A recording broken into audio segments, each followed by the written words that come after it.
Hello YouTubers, and welcome to another video. Today I'm very excited to talk to you about a very fancy kind of DAC, and this is by the brand Audiolab, and this is the Audiolab M-DAC Plus.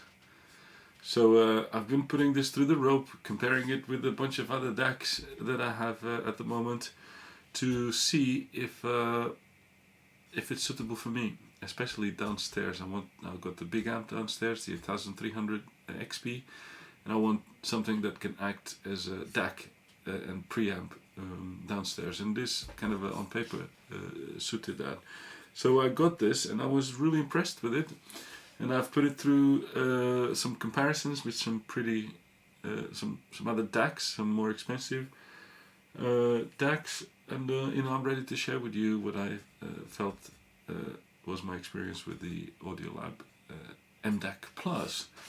So in terms of quality and feel, absolutely amazing. You know, Audiolab always surprises me, always surprises me with how premium everything feels, you know, from the connectors to how the switches and everything. And this 8000 series is absolutely amazing, because although it doesn't say 8000 series on there, you know it's 8000 series because it's got the 8000 series button here and knobs, and just the design language is the 8000 series design language here. I have a lot of respect for Audiolab's kind of a premium feel. It comes with a little remote here, which is also aluminium here, and although quite basic, it's quite useful. And you got you can control your tracks and volumes and so on, and inputs in here. So really nice in terms of construction and feel. Really premium looking, and I do like the design language of this.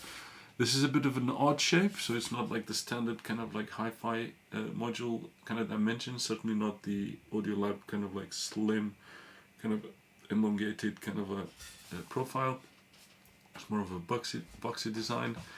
I don't know why Audiolab did that, but I think, you know, if you're gonna have this on your desk, this will work very well as a desktop or a screen kind of a riser, you know, so something to put under your screen so the screen is a bit taller. So yeah, really nice, and I think this would work really well as a desktop solution. In terms of what it does, got a rotary button here or selector for the inputs. You got the headphone amp, and this headphone amp, well, I didn't use it that much. I did try it, and I was very surprised how punchy and good sound comes out of here. Really nice. You got a screen similar to the 8000 series. I think it's a simple screen, so the monochrome screen like in the old type screen, but I actually prefer those to bad new screen implementations, you know, like I'm looking at Aoun here. On this side you got the volume control, and then you got the power, and everything feels nice and solid. Going round to the back here, so you got these bolts here. It's actually not too deep. Round the back here you got quite a lot of stuff going on. So all the inputs are digital, right? So you're not going to find any analog inputs here, but you do find quite a lot of inputs. And you also find digital outputs, which is a bit of an oddity, but it's there. So you got an AES 3 connection here. You got 2 optical ins, 2 coaxial ins. You got trigger things. You got IRs, I think it's for the infrared. Then you got a USB for your computer. And funnily enough, when I got this, the box said compatible with iPhone 6 and iOS, whatever the iOS was at the time. But yes, you can connect an iOS device directly to this, no problemo. And that's something I could not do with the 8300 CDQ. So yeah, so that's quite a useful feature here if you want to connect your iPad or whatnot on here. And then in terms of outputs, you got your XLR outputs for your power amp, and your RCA outputs as well. Everything feels like super solid, super quality. It feels really quality, you know. It's nice to touch something that feels this nice. And then funnily enough, you got a coaxial out and optical out. So I think why would they put it there? Because we might want to use an external DAC. Okay, but that's a DAC. Yes, it is a DAC. But you know, say for example, you got an older stereo, yeah, that you really like, but it doesn't have a USB connection. Well, no problemo. Get this buddy here, connect it over there, and then use the digital outs onto your preamp or integrated amplifier, and off you go. You got that device connected to a computer. So that is actually a pretty cool feature here. Then around the front here, at the top here, you got a couple of like cooling things. At the bottom, you got nice feet and also some cooling holes or vents in there. So I think, like in terms of functionality and stuff, I think this is really good. I can only wish that it had analog inputs, just because I wanted to try some other DACs and use the preamp on here, because this has got like a Class A output stage, so I think that's pretty good, and that's a lot of what I'm listening. Like I compared this against a lot of other DACs, and initially I had the 8300 CDQ. I thought they shared the same DAC chip, so I thought the implementation was going to be the same, but boy oh boy, I was wrong. The sound out of the M-DAC Plus is on a different class compared to the sound coming out of the 8300 CDQ. So don't be fooled. If you really want that DAC function, and you don't want like the CD or the analog ins or whatever, then the M-DAC Plus sounds a lot better than the 8300 CDQ. That's in my experience how that one came out. So because the sound sounds big, sounds detailed, it sounds there's body to the instruments. I am always surprised when I listen to music through this, because I am quite engaged with the music. Really, really nice sound coming out of here. I think this pairs really well with the Audiolab amplifier. So if you already got one of those, you might want to give this a try. Honestly, the sound out of here is really nice. The thing that impressed me the most was just how big the sound sounds. It sounds big. It sounds trumpets and saxophones and guitars and vocals. They all sound big, right, and spacious. It's quite incredible how it sounds compared to some of the other DACs I've tried. So all good. What this didn't necessarily do for me, top marks on kind of like the sound quality and feeling involved with it, and using the remote really nice, and having XLR outs really, really good. But as I tried this against some other DACs, I felt, and this is the DACs I've been testing recently, so the Mojo 2, the Qtist, the RME ADI2 FS, the Topping D93 Discrete, and the Aoun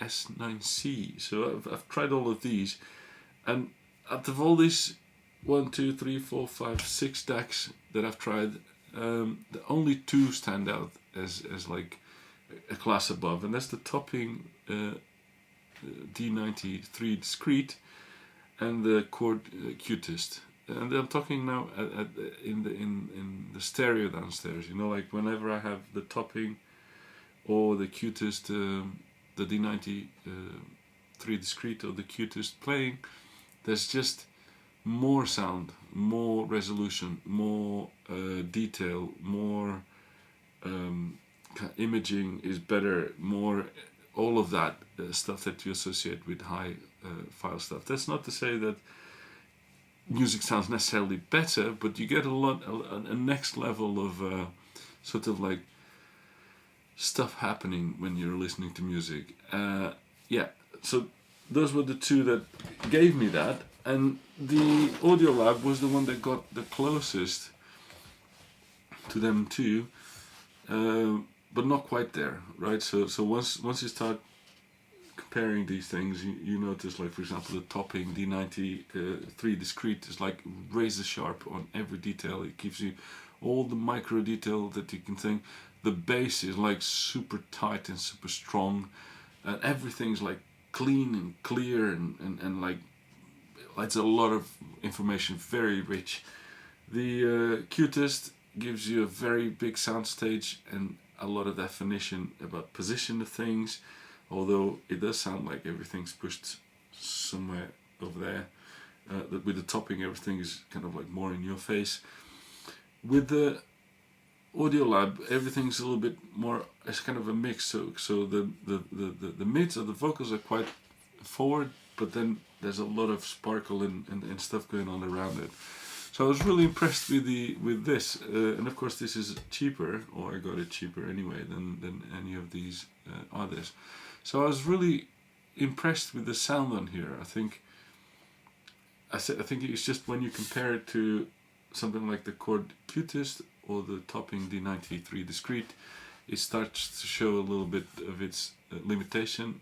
Not so much in terms of how good music sounds or how engaging music can be, but the bass isn't as tight, the micro detail isn't as revealing. But one thing that this has is like body. It's got a lot of body, like I really appreciate that, a lot of body to the music, so I'm divided actually, because I can't keep all of this, and I certainly don't want to be keeping things that I don't necessarily need. But my heart is with the M-DAC Plus, and I think anyone out there looking for this particular set of features, I think you'll be very well served with this DAC here. It's musical, it's open, it sounds big. Is it the ultimate word in resolution, and is it the ultimate word in kind of like bass textures? Is it the ultimate in all in everything? No, but it's a very well-rounded device that I can't imagine someone being unhappy with this. And compared to the 8300 CDQ, it's a league above that one, like for sure. It class is almost as good as some of these items here. So that's my opinion / review of the M-DAC Plus. I still haven't made my mind really of whether to keep it or not, because I do like the convenience of having this, because if I want to keep the Qtest downstairs, then this doesn't do anything, so I'm gonna have to have a preamp. So now I got like my own S17 amp working as a preamp. The topping D93 Discrete is actually quite good. It's also got the XLR outs, but I don't like connecting it directly to the amp either, so I'm gonna need a preamp. And this is where I thought if this had like an analog in this, I think that would make it perfect, because then I could use the topping or even the Qtest into here and then use this as a preamp. But unfortunately, they don't give you that option with this. So only digital inputs. So now I was already looking for like a preamp solutions and things, and they do have like the 9000Q, which is like a preamp only. Well, a preamp, integrated preamp, I guess. You got the DAC and all that kind of stuff. Maybe that's the one to try. So this one was really close, but not quite there for me. But it might be quite there for you. So I totally had a good time with this device here, and I can recommend it if it fulfills your criteria. Good sound, spacious sound, lots of digital inputs. You can use an external DAC with this if you already have a nice stereo and you just want something to help you connect the computer to your old stereo. This is actually quite the niche thing that this one can do. If you need the XLR out, it's a really competent piece of kit, and so I can totally recommend this. Thank you very much for watching. It's a pleasure to see you guys subscribing. So if you like it, subscribe. If you don't like it, don't subscribe. But if you put like, it really helps. And thank you so much for watching, and I see you around.